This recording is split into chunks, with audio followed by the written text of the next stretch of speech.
Hello and welcome to Enchantment of Eternity's Star Trek video on ranking the first officers of Star Trek.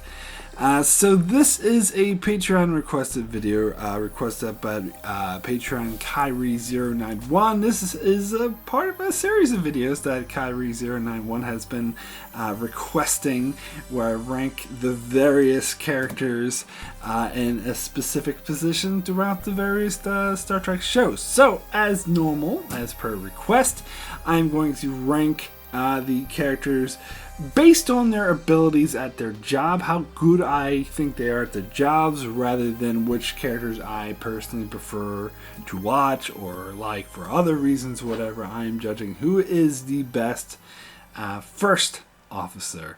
Now, let me start with who's eligible, who's not, and how is normal for one of these lists. I'm choosing one character from each of the shows.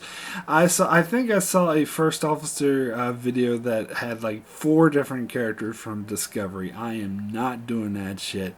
It's one character per each show. I was thinking about doing Commander Ransom from Star Trek Lower Decks, which as of the making of this video, I am 4 episodes in. And I decided not to because I'm only 4 episodes in. And plus, the show Lower Decks isn't really about the senior staff. It's more about the Lower Deck characters. So, I don't know. Maybe if the show had been going for 2 or 3 seasons, I might have included him in. But not 4 episodes. I don't think that's good enough. Particularly since they're not really the focus. And yeah, as I said, only one first officer from each show, so I'm not going to include number 1, which other videos have done. She'd appeared in, of course, The Cage, and then several episodes of Star Trek Discovery, but she's not in her own show yet. Strange New Worlds yet to come out. I mean, once that does, then I would include her, but as I said, only one character per show. So also other videos included Michael Burnham, because she was the first officer of the Shinzo, but that's not what the show is about. The show is about the Discovery, and she's not the first officer on the Discovery, so she's not included in this either. And I'm not including Shelby, or some might even say Worf was kind of the first officer on the Defiant. I'm not counting that. All that jazz, as I said, one character per show. So, who will be included? So, here are the characters I will be ranking from my opinion of their abilities to be first officer. First off is Spock. Then there's William T. Reicher. Then Kyra Nuris. Chicote. T'Pol. Saru. And Raffi. Now, I have decided to include Raffi from Star Trek Picard. I haven't done Picard yet just because there hasn't been an eligible character, but Picard's been 1 season through, and Raffi, she was kind of the first officer of the La Sirena. So, and plus she was Picard's first officer, so she is the official first officer for Picard, so I'll go ahead and include her on this list. So, let's get started with ranking these 7 characters from lowest ability to highest ability. So let me start with my number 7, which is Saru, which he is the clear bottom of this list, in my opinion. By the way, there's a lot of first officers seem to have one singular name, like Saru, Spock, T'Pol, Chicote, but anyway. So Saru, I like him as a character. Maybe if I was judging him on who's an interesting character, he might appear higher on this list, but as I said, first officer abilities, and as far as that goes, he was the clear bottom. I think to me, this is no contest. He's clearly the worst first officer.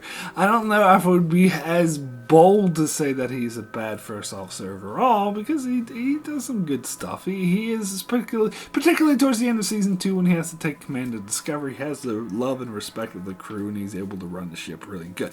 So no, he's not a terrible first officer, but when you put him in a list with all these great, amazing first officers, he's clearly at the bottom, and that's mainly, I gotta be fair, a lot of it has to do with the episode, oh God, Choose Your Pain, I believe it's called, which is my least favorite episode of the entire show of Discovery, mainly because of Saru's prediction, and he's a terrible first officer in this episode. Like, he doesn't know what to do. He's like looking up other great captains like Pike and Georgiou to try to, and Archer, to try to model himself. Oh, how could I be a commander? And he makes terrible decisions. He violates the very principles that Federation stands for by torturing a sentient being against the objections of Michael Burnham and Stamets. And when Michael Burnham objects, he brings up personal shit. He's like, whoa, you got the ship destroyed and you did this and that, instead of dealing with the freaking issue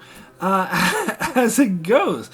So I know it's maybe a little unfair to judge him off of one episode, but he was a terrible first officer in this episode. And even, okay, throughout the rest of season 1, he never stands up to Captain Lorca. And he obviously objects to a lot of its command decision Lorca makes, but you get the sense that he doesn't feel free enough to voice his opinions. And this is, I'll get to later on in this list, that is a very important quality of a first officer, to stand up to your captain when you know your captain is wrong. And Saru clearly does not have the guts to do that. Now, he does improve in season 2, and of course he goes through his weird transformation where he becomes more aggressive, but then that I kind of feel when he did that distracted from his ability to be a first officer as well, and he started being a bit too off the chart. So he's my clear bottom here. It wasn't even close. So now let me get into my number 6, which I'm going to have to say Raffi. Now, if I was going by which character I like, she would be at the bottom. I was very vocal in Picard. I did not like her as a character. I didn't think she was well written. I think her storyline kind of violates the ethos of Star Trek and doesn't really go along with what Star Trek is about. And she's too like, oh, I'm so rough and blah, blah, blah, and talks back to Picard. And she's really angsty, whatever. Now, as a first officer, I do hold that, I strike that against her. That's why she's at number 6, the fact that she's really angsty and talks back to Picard. And granted, now in the La Sirena, Picard was not the captain, that was Rios, and she doesn't talk back to him as much, but she's still kind of like, oh, I'm out of here, and putting out this apathetic mood. And then later on, she finally gets into it. But here's the thing: she is really resourceful and helpful. Once they get into the plot, she's maybe not that good at commanding others, which is why she's not very high on this list. But she's resourceful. Like, she enlists the help of some old friends that get them the information they need, and then when they get into a crunch on that planet with the android, she's very resourceful in coming up with plans and helping out. So, a decent first officer, at least better than Saru. Anyway. Let me get into number 5 on my list, which is Chicote. Now, to me, Chicote is a lot higher up than the previous 2, but comparing him to the other first officers, I think I did have to put him slightly below. Again, it's because of his arguments with Janeway. Now, I think a good argument could be made that Chicote actually would have made a better captain than Janeway. But this is particularly true in the episode Equinox. But I don't think he was a particular good first officer, because in that episode, Janeway was clearly going off the rails and having this vendetta need for revenge sort of drive her to do shit that clearly violates Starfleet principles. And Chicote, to his credit, did stand up to her, but then she relieved him of duty, and then he just let it go. He's like, all right, I'm going to relieve the duty. Oh, well. Didn't try to make any attempt to stop her. Even though he was technically relieved of duty, he should have stood up for what was right. And then there was the episode Scorpion, which we had a huge disagreement with Janeway, and Jane over what to do with the Borg, and he voiced his opinion like any good first officer would do. But when she put her foot down and was like, "No, this is what I'm doing," he said, "I do not support you," which, again, I'll get into more of these other first officers coming up. They wouldn't do that.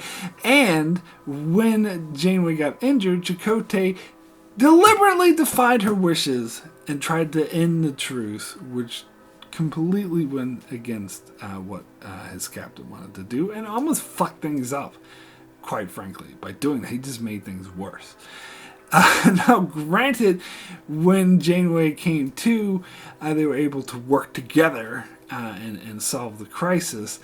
But if Janeway didn't come to, I feel like Chicote would have failed, and they wouldn't have gotten out. So therefore, not the best first officer. Now, there's other cases, of course, where he is a great first officer, where he does sort of guide Janeway in the right direction and doesn't let it go, unlike Saru, who's too chicken shit to stand up to his captain.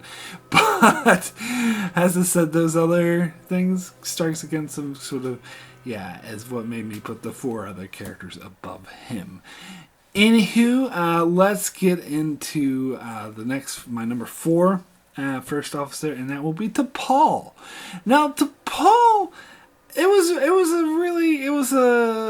was a bit stuck at first over who to put over T'Pol or Chicote, but I decided to go to T'Pol because I think she had a rough start with Archer. She's constantly questioning and saying, "You're being a foolish human, you stink," and shit, and shit like that. And she wasn't a very good first officer to begin with, but she did improve, and she saw the merits in Archer, and she learned, even in that first part, though, when she was being really stuck up, she still didn't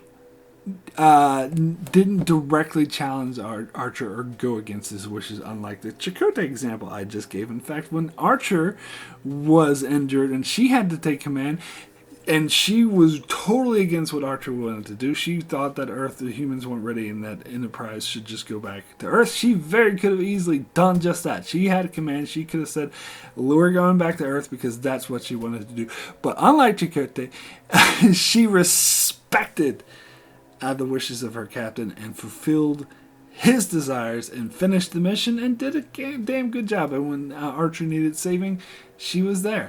And of course, later in the series, she saw the worst. She wasn't so stuck up that, "Oh, these are stupid, petty humans who smell," but she saw the worth in Archer and Trip and all the other characters, and saw that they had a lot of value, and she learned to trust them and to lead them properly. And there were several times where she had to take command. None the least is at the end of the Xindi conflict, when she had to go destroy the spheres while Archer went off to try to stop the thing from destroying Earth. And she did a damn good job commanding the crew, and was there to sort of balance in between Phlox, who wanted them to get the fuck out of there because they're all going to die, and Trip, who was like, "Just give me a few seconds, I can destroy this sphere." And she trusted Trip, and sure enough, saved not just all of humanity, but pretty much the entire galaxy by doing that. So, pretty good first officer. Anyway, let me get into number 3 on my list, and that is Kyra Nuris. Now, Kyra Nuris had a similar arc to T'Pol, where she didn't really trust her captain or commander, as the case may be, at first. In fact, she improved a lot because she was a terrorist. She was a freedom fighter fighting in the jungles or the forests, and living off of rations, and always scared for their life. And all of a sudden she's asked to be the first officer in charge of a space station, doing administration. And of course, this was a tough transition for her, but she managed it like really well. And of course, at first she didn't even want Starfleet there. She resented Sisko for being there, for representing the Federation, which in her mind was contrary to Bajoran independence. Yet again, she saw the worth in Sisko and in Starfleet, and grew to trust them. She would look past her issues. I mean, she very well could have been arrogant up to the end and be like, "Ooh, I'm fuck you, Federation Starfleet guy, blah blah blah." Now, at first, she was kind of like along the lines like she intellectually knew that they needed Starfleet there to keep the Cardassians away, but as the time went on, it went beyond that, where she saw that Sisko was a great commander, a great captain, and a good friend. And it became even more complicated when she started looking upon him as a religious figure in her religion, but she was still managed to put that aside, never let that interfere with her duties, and was still able to administrate the station, take over for Sisko when necessary, particularly towards the end of the show, when she had to actually take command of the Defiant during war times, and did a good job. And she even got an honorary Starfleet commission in order to do a mission that only she could do to help the Cardassian resistance resist the Dominion. So, yeah, she was a damn good first officer. Now, sure, she could be a bit hot-headed and let her temper get the better of her, but never too bad. Never to the point where it messed things up. She was always able to bring things back when necessary, and she got beyond that in her later years. So, yeah, I'm putting Kyra at number 3. Now, as for my number 2 first officer, I'm going to go with Spock. Spock is the very trusted first officer. He went along all the missions. He was a good counterbalance to his Captain Kirk, who sometimes could let his emotions get the better of him. And Spock was the perfect counterbalance to that, where he could see things logically. And he was, I would say, invaluable to the crew. I think Kirk wouldn't have got nearly as far as he did if it wasn't for Spock. It's a reason why Spock became a fan favorite when the show was first airing, and a icon in the years since, because he was really instrumental in solving crisis, helping manage the crew. He was always there, again, to give Kirk invaluable advice, without which Kirk probably would have died. And not just advice, but he could always see through different angles and stuff. Now, and plus he was just such a great and loyal first officer. Now, I was considering putting him at number 1, but what held him back slightly, was the fact that he couldn't relate to the humans under his command sometimes. A couple times when he had to take command of the ship, he was too literal, too rigid to understand the emotions of the human Starfleet officers that he was commanding, and this caused tension, such as the time where the Enterprise got flung across the other side of space when Kirk, McCoy, and Sulu were trapped on this planet with this weird killing hologram. And Spock was being a total dick to Scotty and those under his command, and like the ensign was said something simple, and Spock took her literally. So yeah, he was a bit too emotionless at times, and didn't sort of understand the how to manage people under him as much. Sometimes. So that's what held him back slightly. So let me get to my number 1. And so fitting, of course, my number 1 is also Picard's number 1. The person Picard would refer to as number 1. Commander William T. Reicher. To me, I mean, at first, you get the impression that Reicher in the first couple seasons was modeled to be the Kirk type. The one who went down to the planet, all the missions, and got all the women. Of course, they did get carried away with how many women this guy romanced, but I think he moved beyond that archetype, particularly in the later seasons. And he portrayed all the best values of the first officer, the ones I mentioned some of these other characters lacked, because he was loyal as hell to Picard. But he was able to stand up to Picard when he needed to, and able to back down when he needed to as well. Like, there's a couple times when there was an imposter of Picard, such as in the episode Allegiance, when Picard was kidnapped and they replaced like a replicant of Picard who was acting all stupid and crazy, and Riker could tell that something was wrong with him. And when that replicant tried to put Enterprise in danger, Riker stood up to him and was like, "No, you are relieved of duty," and saved the Enterprise. I wonder if Saru would have had the guts to do that. I doubt it.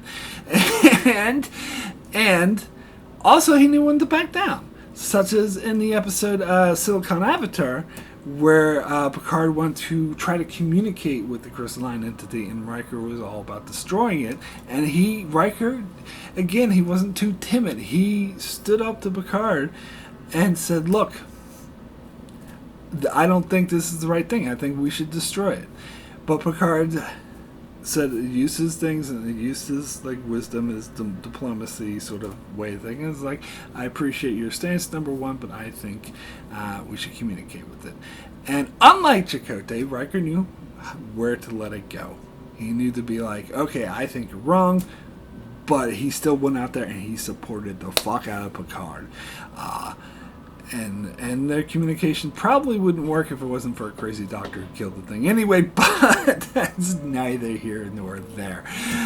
Point is, Riker, and he did such a great job when he had to take command of the Enterprise. At least we forget he is the one who commanded the Enterprise to help defeat the Borg when the Borg kidnapped Picard, turned him into Locutus, threatened the entire freaking galaxy, at least the entire Federation.